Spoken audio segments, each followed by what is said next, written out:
అనంతపురం జిల్లా కలెక్టర్ పామిడి మండల కేంద్రంలో గవర్నమెంట్ హాస్పిటల్ సందర్శించినందుకు ధన్యవాదాలు తెలుపుతూ అలాగే డాక్టర్ బిఆర్ అంబేద్కర్ చిత్రపటాన్ని అందజేసి సాలువాతో సత్కరించి వినతి పత్రం అందజేసి మరియు మండలం కేంద్రం గవర్నమెంట్ హాస్పిటల్ ముందర దాదాపు 10 సంవత్సరాల నుండి భారత రాజ్యాంగ నిర్మాత బహుముఖ ప్రజ్ఞావంతుడు కోట్లాది భారతీయులకు ఆశాజ్యోతి అయిన డాక్టర్ భీమ్రావ్ అంబేద్కర్ భవనం కోసం మహనీయుడు చిత్రపటాన్ని శంకుస్థాపన చేసినాము.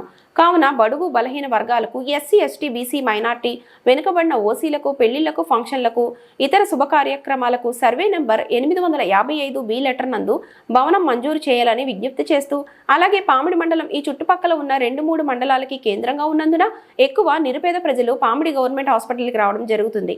కావున నిరుపేద కుటుంబాలపై దయ ఉంచి 50 పడకల గదులు నిర్వహించాలని అలాగే వైద్య సిబ్బందిని పెంచుతూ మరీ ముఖ్యంగా చిన్నపిల్లల వైద్యులను అన్ని విధాలుగా ఆరోగ్య వైద్యులను ఏర్పాటు చేయాలని విజ్ఞప్తి చేస్తూ జిల్లా కలెక్టర్ వినోద్ కుమార్ కి వినతి పత్రం ద్వారా తెలియజేయడం జరిగిన జిల్లా కలెక్టర్ వినోద్ కుమార్ స్పందించి మీరు ఇచ్చిన వినతి పత్రంలో విషయాలన్నిటిపైన త్వరలోనే నిర్ణయం తీసుకుంటానని తెలియజేశారు. నెక్స్ట్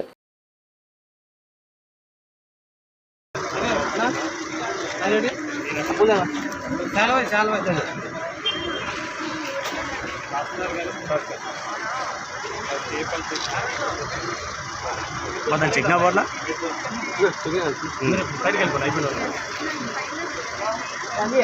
అంతేలేమ్మా 50 పడకలు ఇచ్చేయాలని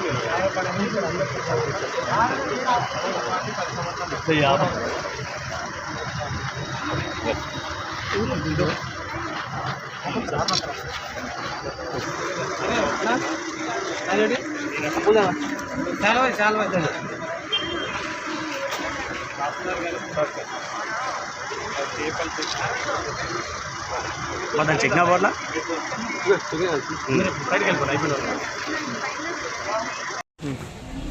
మీడియా మిత్రులకి ముందుగా నమస్కారం. ఈరోజు పామిడి మండలం కేంద్రంలో ఉన్నటువంటి ప్రభుత్వ హాస్పిటల్కి మన గౌరవనీయులైనటువంటి జిల్లా కలెక్టర్ వినోద్ కుమార్ గారు విజిట్ రావడం జరిగింది. ఈ విజిట్ రావడం కాకుండా భారతీయ భీమసేన కమిటీ సభ్యులు జై భీమ్ భారత్ పార్టీ తరఫున తర్వాత భారతీయ భీమసేన కమిటీ అధ్యక్షులైనటువంటి వ్యవస్థాపకులు జై భీమ్ రామాంజనేయులు, రాష్ట్ర అధ్యక్షులు ఓప్లేసు, నియోజకవర్గ కమిటీలు ప్రతి ఒక్కరికి వచ్చి ఇక్కడ వినతి పత్రం ఇవ్వడం జరిగింది. ఈ వినతి పత్రంలో ఏమనగంటే ఇక్కడ దాదాపు హాస్పిటల్ స్టాఫ్ అయితేనేమి, ఇక్కడ హాస్పిటల్లో ఉన్నటువంటి సౌకర్యాలు అయితేనేమి 50 పడకల గదులు ఏర్పాటు చేస్తూ అలాగే ఇక్కడ అంబేద్కర్ భవనం ఇక్కడ ఎందుకంటే ఈ మండలంలో ఎస్సీ ఎస్టీ బీసీ మైనార్టీలు అన్ని వర్గాలు అధికంగా ఉన్నారు. అన్ని వర్గాలకి కలుపుకొని ఒక కళ్యాణ మండపం అనేది చాలా అవసరము. ఆ కళ్యాణ మండపం అనేది ఇక్కడ డాక్టర్ బిఆర్ అంబేద్కర్ మన గవర్నమెంట్ హాస్పిటల్ పక్కనే ఉన్నటువంటి 855 సర్వే నెంబర్లో ఒక దాదాపు 15 సంవత్సరాల నుంచి మన సాకే ఓపీఎస్ గారు అక్కడ అంబేద్కర్ చిత్రపటాన్ని శంకుస్థాపన చేసి నిరంతరం పోరాడుతూనే ఉన్నారు. ఆ పోరాట దృష్టిలో కూడా పెట్టుకొని భారతీయ కమిటీ తరఫున ఈరోజు జిల్లా కలెక్టర్ గారిని మన పామిడి మండలం మందు గవర్నమెంట్ హాస్పిటల్లో కలవడం జరిగింది. ఆ విషయాన్ని కూడా మేము ఒక అర్జీ రూపంలో కూడా ఇవ్వడం జరిగింది. ఈ 2 విషయాలపైన ప్రధానంగా అంశాలపైన ఇచ్చినాము. తర్వాత ముఖ్యంగా మన గజనపల్లి గ్రామం సమీపంలో ఉన్నటువంటి భూమి లేని నిరుపేదలకి భూమి ఉండి భూమి లేక ఉన్న వాళ్ళకు కూడా మేము అక్కడ ఉన్నటువంటి రెవెన్యూ సమస్యలు కూడా కలెక్టర్ గారి దృష్టికి తీసుకోవడం జరిగింది. అలాగే అక్కడ రెవెన్యూ ఉన్నటువంటి స్థానిక ఎంఆర్ఓ గారికి పిలిపించుకొని వెంటనే ఈ సమస్యను తీర్చాలని చెప్పేసి కూడా కలెక్టర్ గారు ఆదేశాలు ఇవ్వడం జరిగింది. ఈ రెండింటిని కూడా మేము ముందుకు తీసుకొని వెళ్ళిపోతాం. ఈ రెవెన్యూ విషయాలపైన మా సీనియర్ నాయకులు మా గురువులైనటువంటి వాళ్ళు ఇక్కడ డిడి సూర్యబాబు గారు మాజీ బీఎస్పీ జిల్లా అధ్యక్షుడు ఎన్నో ఉద్యమాలు చేశాడు. ఈ నియోజకవర్గంలో కానీ జిల్లాలో కానీ ఈ నిరంతరము ప్రజల కోసం శ్రమిస్తున్నట్టు డిడి సూర్యబాబు గారు కూడా రెవెన్యూ సమస్యలపైన జిల్లా కలెక్టర్ గారిని కలవడం జరిగింది. అందరికీ ఈ ప్రజా సమస్యలపైన మేము నిరంతరం పోరాడతామని చెప్పేసి తెలియజేస్తూ ఆ రెవెన్యూ విషయం కూడా మా గురువులు తెలియజేస్తారని చెప్పి విన్నవించుకుంటాం.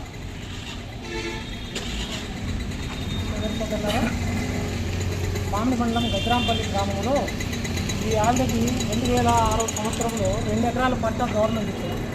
ఎంఆర్ఓ గారు స్పష్టంగా పట్టా ఇస్తూ మళ్ళీ పాస్బుక్ కూడా ఇచ్చారు. అయితే ఇంతవరకు భూమి మాత్రం చూపించలేదు. మేము ఎప్పుడు ఎంఆర్ఓకి ఆఫీస్కి వెళ్ళి తహసీల్దార్ గారిని సార్ నా భూమి చూపించండి, భూమి లేదు నాకు, ఎక్కడ వ్యవసాయం చేసుకోవాలంటే అమ్మ చూపిస్తాం, ఇదిగో చూపిస్తాం, రేపు చూపిస్తాం, ఎల్లుండి చూపిస్తాం, ఈ భూమి ఎక్కడ పోతుందని చెప్తూ ఇప్పటికీ దాదాపు 19 సంవత్సరాల నుంచి గడుపుతున్నాం. ఆమె మాత్రం ఇంతవరకు భూమి చూపించలేదు. ఇది ఏమైందంటే మేము కొంచెం లోతుగా పరిశీలిస్తే అక్కడ ఉన్న ఈ గతంలో ఉన్న బీఆర్ఓలు, బిఏఓలు, మిగతా రెవెన్యూ సిబ్బంది అక్కడ కుమ్మక్కయ్యి ఎక్కడెక్కడ భూములు ఖాళీగా ఉన్నాయో, గవర్నమెంట్ భూములు ఏమున్నాయో వాళ్ళకి తెలుసు కాబట్టి, అంతేకాకుండా కొంతమంది గతంలో అక్కడ భూములు కొనుగోలు చేసి ఆ భూములు పంటకు అనుకూలంగా లేవని చెప్పి ఊర్లు వదిలి వెళ్ళిపోయారు 40-50 సంవత్సరాల క్రితం.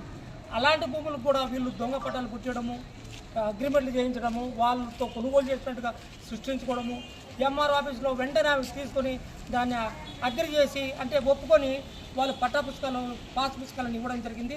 దీని మీద సమగ్రంగా సర్వే చేసి, పరిశీలన చేసి, విచారణ జరిపించి వారి మీద చర్యలు తీసుకొని అలాంటి తప్పుడు పనులు చేసిన వాళ్ళని వెంటనే ఈ మహిళకి, ఈమె ఎస్సీ మహిళ, ఈమె ఒక 6 మంది ఆడపిల్లలు ఉన్నారు, చాలా పేదరాలు. ఈమె ఒక 2 ఎకరాల పొలము పట్టా ఇట్లా ఇంతవరకు చూపించలేదు. ఈమె గతంలో ఒక 30 సంవత్సరాల నుంచి కూడా ఒక 2 ఎకరాల భూమి వ్యవసాయం చేసుకుంటుంది, దానికి కూడా పట్టా ఇవ్వలేదు. కాబట్టి దయచేసి రెవెన్యూ అధికారులు, జిల్లా కలెక్టర్ గారు మీ మీద దయ ఉంచి వెంటనే ఆమె సమస్యను పరిష్కరించాల్సిందిగా కోరుతున్నాను. జై భీమ్. రైట్. అందరికీ జై భీమ్. ఈ రోజున అనంతపురం జిల్లా కలెక్టర్ సారు హాస్పిటల్కి రావడం జరిగింది. అందులో గుండకల్ నియోజకవర్గం మామిడి మండలంలో హాస్పిటల్ నందున 30 పడకలు ఉంటే 50 పడకలు కూడా చేయాలి అని సార్ని వినతిపత్రము ఇవ్వడం జరిగింది. అలాగే హాస్పిటల్కి ఆనుకొని 855 బి సర్వే నెంబర్లో కూడా బాబాసాహెబ్ అంబేద్కర్ భవనం కావాలని చెప్పి 15 ఏళ్ళ నుంచి మేము కలెక్టర్ ఆఫీస్కి పోవడము, మేము అర్జీ ఇవ్వడము, అలా 10-15 ఏళ్ళ నుంచి మేము పోయి ఆ కలెక్టర్ సార్కి పోయి ఇవ్వడం జరుగుతుంది. గౌతమి మేడం ఉన్నప్పుడు అంటే అట్లా ఒక 5-6 కలెక్టర్లకి మేము పోయి ఇచ్చుకుంటూ కూడా వస్తున్నాం. అందువలన బాబాసాహెబ్ అంబేద్కర్ భవనం కల్పిస్తే ఎస్సీ, ఎస్టీ, బీసీ మైనార్టీలు ఆ పెళ్ళిళ్ళు అయితేనేమి, పేరెంటాలు అయితేనేమి అన్ని విధానంగా మొత్తం అందరూ ఐకమత్యంతో కలిసి కొనసాగుకుంటా నిరుపేదలకు కూడా ఆ భవనం కల్పిస్తే అందరూ బాగుంటారనే విధానంగా తెలియజేయడం జరుగుతుంది. అలాగే హాస్పిటల్లో కూడా జనరేటర్ కూడా